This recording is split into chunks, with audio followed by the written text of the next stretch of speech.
Assalamualaikum warahmatullahi wabarakatuh dan salam sejahtera.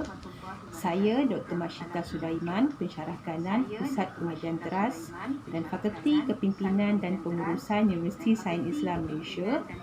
Ini menyampaikan sedikit perkongsian berkaitan dengan penerbitan buku ilmiah. Khususnya dalam seminar penerbitan USIM Writers Pool UWP 2020 dalam talian yang diadakan pada hari ini.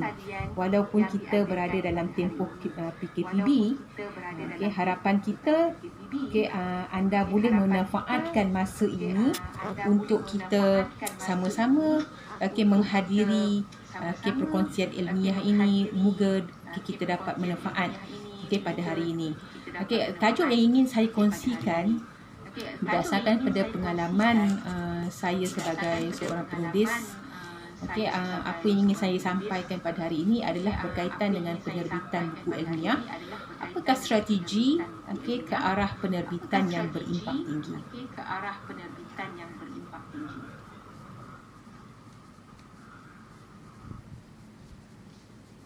Bagi memulakan sesi perkongsian kita pada hari ini, saya dengan rendah diri suka untuk berkongsi sedikit pengalaman yang pada saya amat berharga sepanjang karier saya sebagai seorang ahli akademik. Di sini ingin saya pamerkan antara penerbitan buku ilmiah yang telah pun mendapat pengiktirafan di peringkat kebangsaan. Antaranya saya akan pamerkan selepas ini. Karya buku yang berjudul Sekularisme dan Proses Demokrasi di Turki, Pemerkasaan Islam dan Kepimpinan Erdogan ini, alhamdulillah, yang telah diterbitkan oleh penerbit Universiti Melaya pada tahun 2015, alhamdulillah telah diangkat untuk memenangi anugerah ilmiah, buku ilmiah dalam kategori utama dalam bidang sains sosial dan kemanusiaan pada Majlis Anugerah MAPIM KPT 2015 yang diadakan di Kementerian Pengajian Tinggi Putrajaya pada 22 April 2016. Ini adalah majlis yang diadakan yang telah juga disempurnakan dan disampaikan penyampaian hadiahnya oleh Menteri Pengajian Tinggi pada kategori itu, iaitu Datuk Seri Idris Jusuf. Dan bagi kategori penerbit terbaik juga telah menerima wang tunai sebanyak RM3,000, alhamdulillah. Ini di antara trofi dan replika wang tunai yang telah diberikan. Dan inilah antara elemen yang telah dimasukkan dalam dada-dada akhbar dan juga telah dipromosikan sebenarnya sebelum daripada diterbitkan di buku ini. Ini antara gambar yang diambil ketika majlis berlangsung. Dan alhamdulillah karya ini bukan saja sebelum dianugerahkan dalam anugerah MAPIM KPT, buku ini juga telah memenangi anugerah penerbitan buku terbaik dalam majlis Anugerah Cemerlang Universiti Melaya tahun 2015, dan buku ini juga telah dicalonkan dalam anugerah akademik negara ke-10 dalam kategori penerbitan buku, dan juga dicalonkan dalam anugerah buku negara tahun 2015.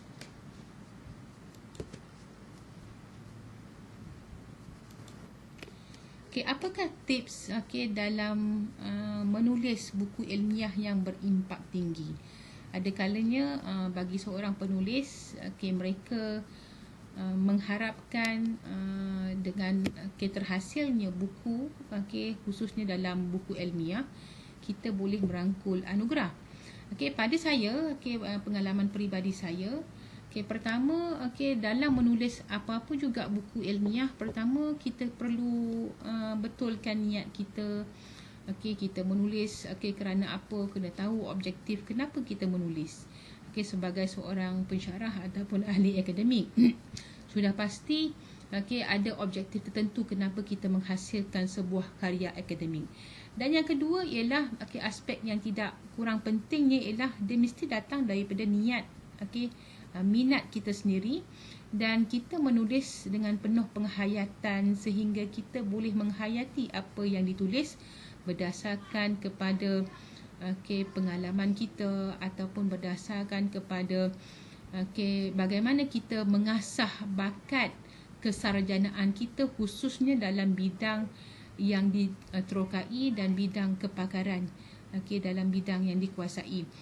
Dan yang ketiga ialah aspek yang penting juga untuk kita tentukan dalam penulisan kita ialah kita perlu tentukan apakah jenis penerbitan yang ingin kita terbitkan, sama ada ia dalam bentuk buku ilmiah. Khususnya dalam topik ini kita akan bincangkan lebih detail tentang buku ilmiah. Apakah yang dihasilkan tu bertaraf popular, apa beza di antara buku ilmiah dan buku popular. Kebiasaannya buku ilmiah adalah berdasarkan kepada fakta, penerokaan terhadap ilmu pengetahuan, kajian ataupun kupasan yang lebih mendalam tentang sesuatu bidang. Dan sudah pasti sebuah karya yang dinamakan sebagai karya ilmiah dan akademik ini sudah pasti dia berbeza kriterianya dengan makalah akademik seperti artikel dalam jurnal. Sebab itu kalau kita lihat bila ditanya pengalaman para ahli akademik, kebanyakannya oleh kerana perbezaan merit di antara buku karya ilmiah yang mungkin mengambil masa yang agak lama untuk dihasilkan sebuah karya akademik berbanding dengan jurnal akademik. Sebab itu kita lihat kecenderungan kebanyakan ahli akademik lebih memilih karya dalam bentuk artikel jurnal berbanding dengan penghasilan buku ilmiah yang mempunyai keunikannya sendiri, yang mempunyai credibility-nya sendiri.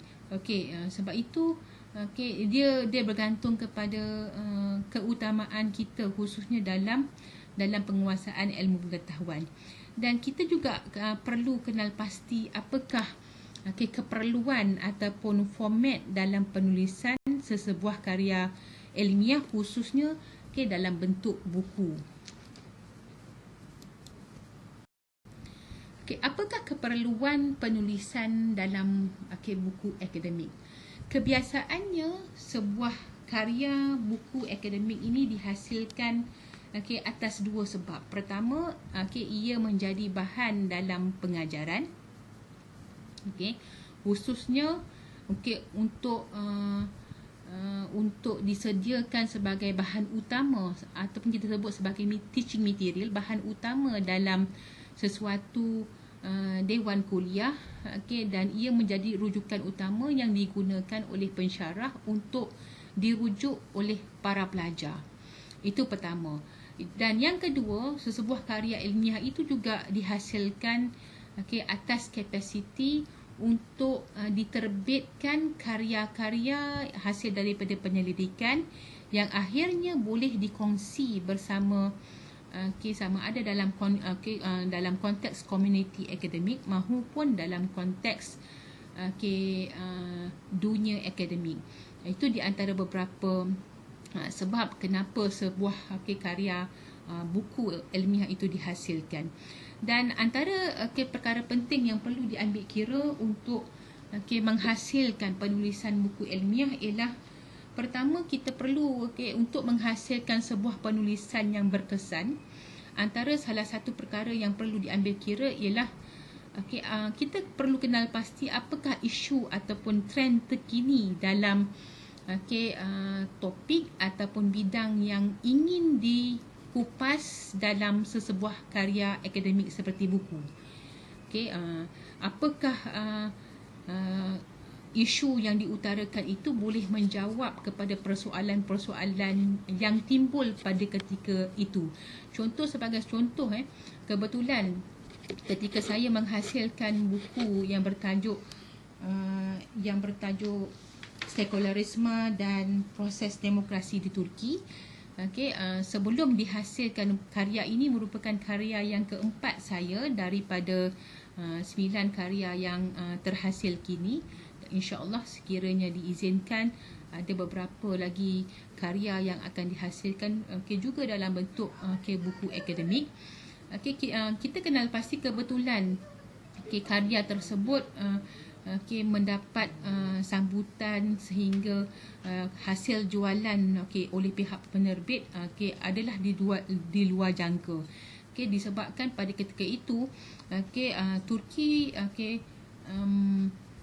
mendapat sokongan yang Turki, khususnya peranan Turki di peringkat persaudaraan antarabangsa dan isu-isu yang membabitkan jatuh bangunnya Turki, bagaimana isu-isu yang berkaitan dengan kudeta dan isu-isu yang berkaitan dengan politik di Turki mendapat perhatian bukan sahaja dalam dunia Islam tetapi juga dalam konteks politik di Malaysia.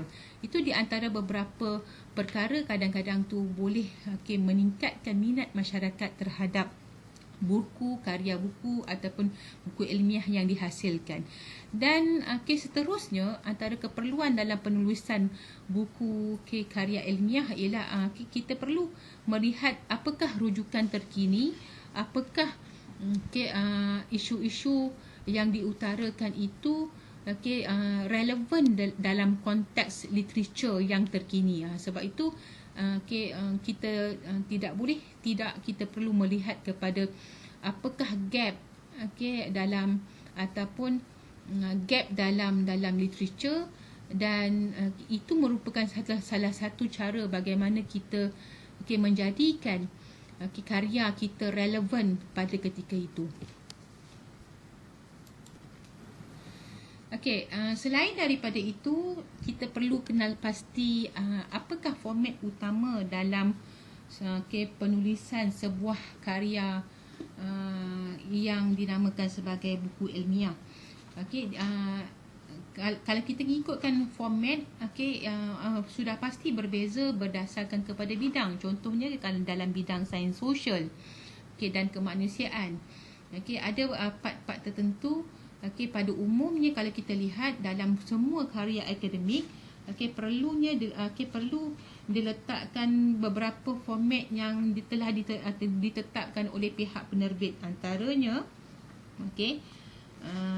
ilustrasi, antaranya pendahuluan yang menarik minat kata pengantar. Kadang-kadang tu antara salah satu strategi untuk menarik bacaan peminat, bacaan daripada pembaca adalah kata pengantar datang daripada personal akademik maupun orang-orang penting berkaitan dalam bidang tersebut juga boleh menarik minat pembaca untuk membaca buku tersebut. Kemudian disertai dengan contohnya pendahuluan yang menarik, disertai dengan penulisan bab, dan tidak lupa juga gaya persembahan juga memainkan peranan dalam kita menghasilkan sebuah karya akademik. Selain daripada itu, publicity, sebaran dan visibility ataupun kenampakan penghasilan buku tersebut juga memainkan peranan untuk memastikan bahawa buku tersebut mendapat permintaan bukan sahaja di kalangan ahli akademik, pelajar, begitu juga bagaimana peranan pihak penerbit memberi publicity kepada penerbitan yang akhirnya boleh dinobatkan sebagai sebuah karya akademik yang berimpak tinggi. Kita faham bahawa bukan semua penulis ataupun pengarang sebuah buku ilmiah mengharapkan bahawa mereka akan dicalonkan dalam beberapa anugerah berprestij tinggi, khususnya di peringkat kebangsaan maupun antarabangsa. Itu bergantung kepada keupayaan sesebuah keupayaan pengarang, sama ada untuk memasuki mana-mana anugerah. Itu bergantung kepada keupayaan dan apa yang kita namakan sebagai kebolehan sesebuah karya itu untuk dicalonkan. Biasanya akan dicalonkan di peringkat universiti, di peringkat penerbit, khususnya penerbit yang termasuk dalam kategori penerbit MAPIM. Jadi itu bergantung kepada kerelaan usaha daripada pihak penerbit dan pihak pengarang untuk memastikan bahawa sekiranya sesebuah buku ilmiah itu mencapai tahap tertentu dari segi kualiti penghasilannya, maka ada kalanya pihak penerbit sendiri akan mencadangkan bahawa buku itu boleh dicalonkan untuk memasuki mana-mana anugerah yang berprestij tinggi, khususnya dalam penerbitan buku ataupun dalam apa-apa juga kategori yang lain.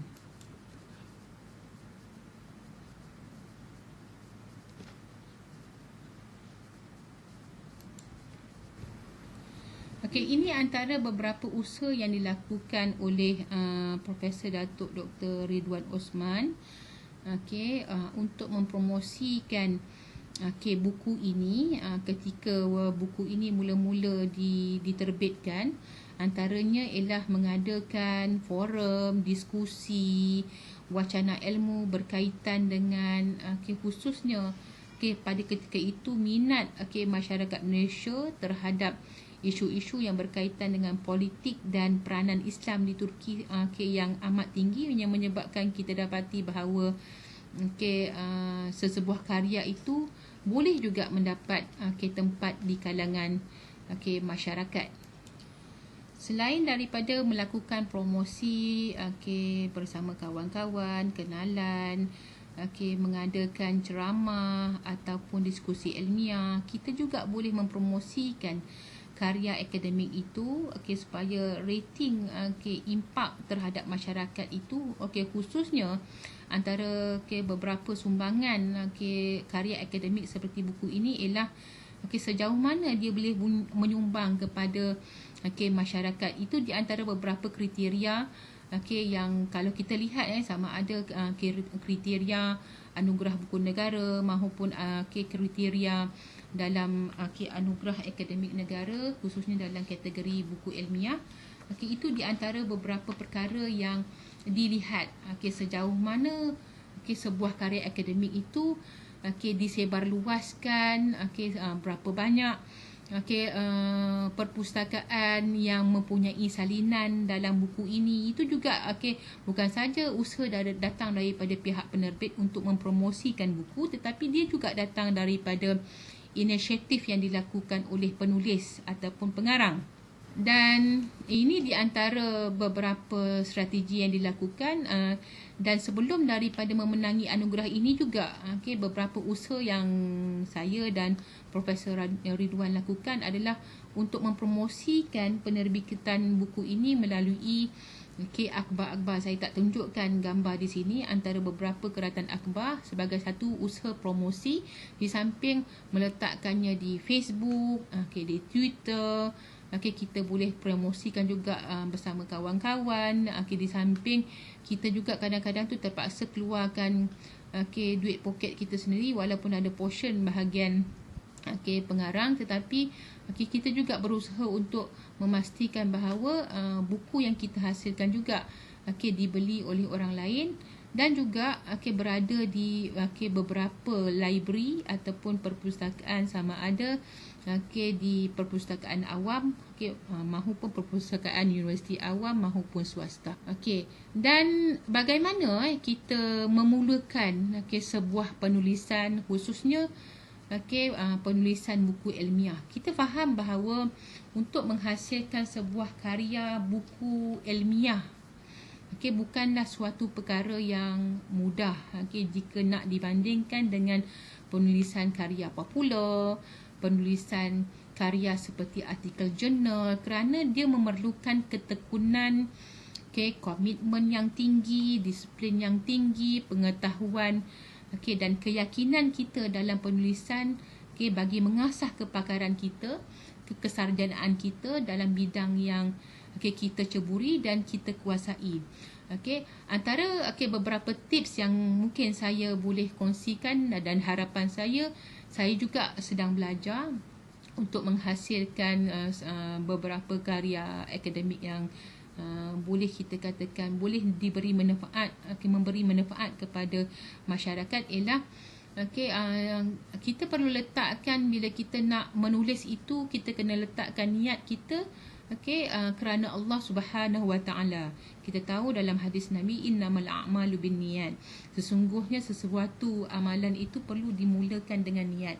Sekiranya kita mempunyai niat, pengalaman saya tak pernah meletakkan bahawa bila saya menghasilkan buku ini, buku Turki ini, saya meletakkan sasaran untuk memasuki mana-mana anugerah ataupun cuba untuk mencalonkan diri untuk menyertai mana-mana pertandingan dan sebagainya.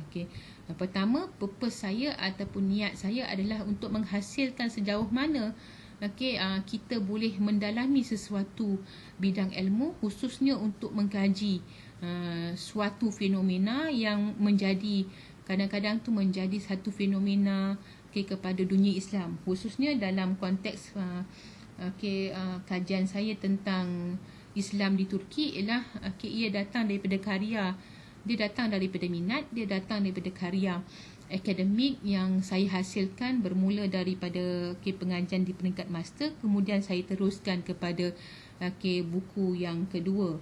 Dan buku ini merupakan buku yang kedua yang diperkembangkan lagi daripada buku pertama tentang Islam dan politik Turki yang saya hasilkan pada tahun 2005, hasil daripada penyelidikan di peringkat master.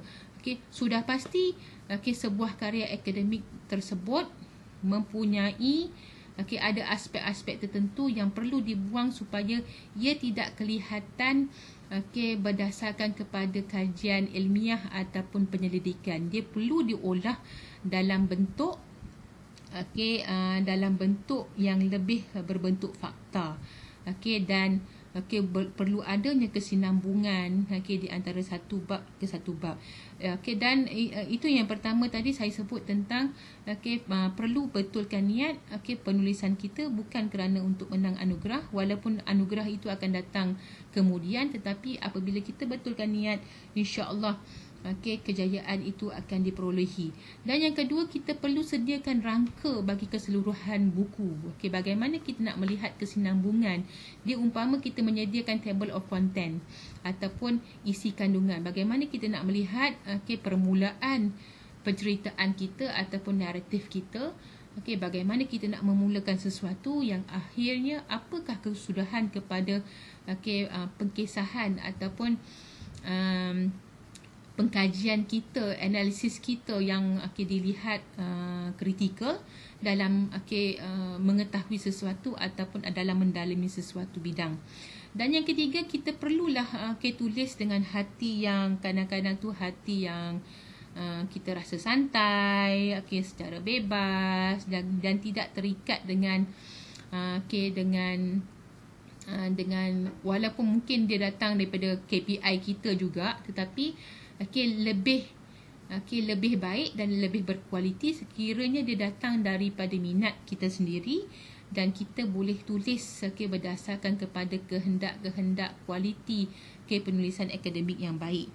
Sebab itulah kita perlu meletakkan sasaran. Dan ada kalanya kita perlu juga letakkan time frame untuk menyiapkan sebuah penulisan.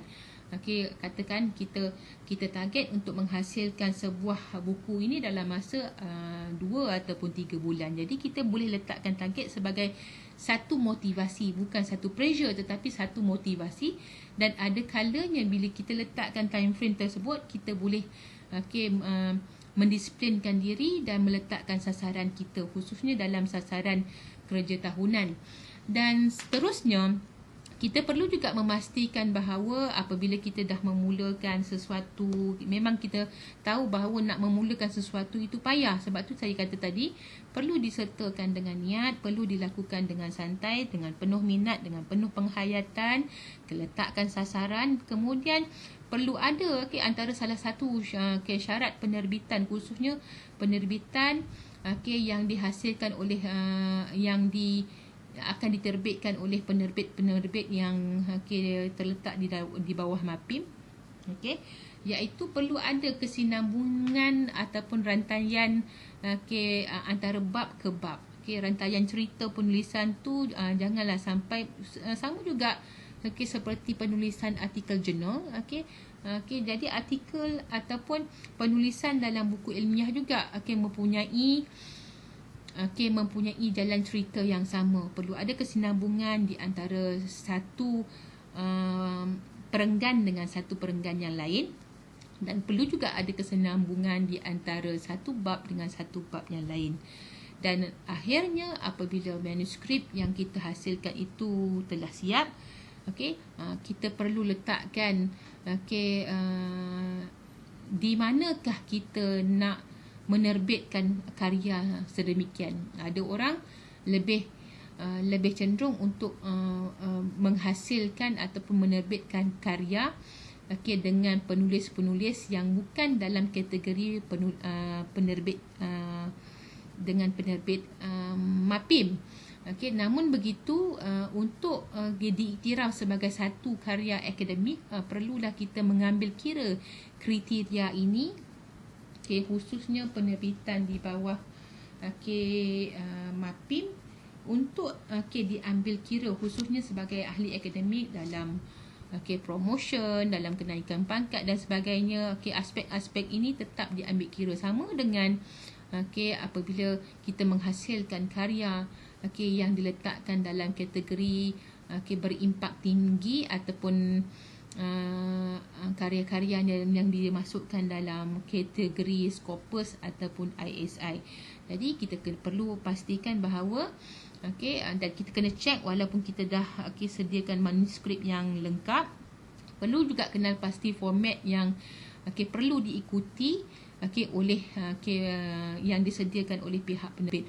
Sudah pasti format yang ditetapkan antara satu bidang dengan satu bidang yang lain berbeza. Contohnya dalam bidang sejarah dan kemanusiaan, tidak wujudnya numbering system di antara satu subtopik dengan satu subtopik yang lain, berbanding dengan karya-karya yang dihasilkan dalam bidang sains sosial yang lain ataupun dalam bidang sains khususnya. Dia mempunyai numbering system. Dalam bidang management contohnya, dia ada numbering system. Berbanding dengan karya sains sosial, contohnya sejarah, dalam buku yang saya hasilkan ini juga kita tak letakkan numbering, kerana itu antara beberapa asas ataupun yang kriteria khusus yang diletakkan dalam bidang berkenaan. Ini di antara beberapa rujukan. Sekian dulu pada saya antara perkongsian ringkas saya untuk kali ini. Bagi memenuhi seminar penerbitan USIM Writers Pool UWP 2020, khususnya dalam konteks talian, dan harapan saya perkongsian saya ini boleh memberi sedikit inspirasi, walaupun ini merupakan satu usaha kerdil, tetapi saya merasakan bahawa ini merupakan satu pengalaman yang sangat berharga lah bagi penulis yang baru dalam bidang akademik ini. Dan harapan saya ia juga memberi motivasi kepada kita untuk terus berkarya, khususnya dalam konteks mengasah kepakaran kita dan kesarjanaan kita dalam bidang yang diceburi. Okey, sekian dulu daripada saya. Wabillahi taufiq wal hidayah. Assalamualaikum warahmatullahi wabarakatuh. Okey, sekian, terima kasih.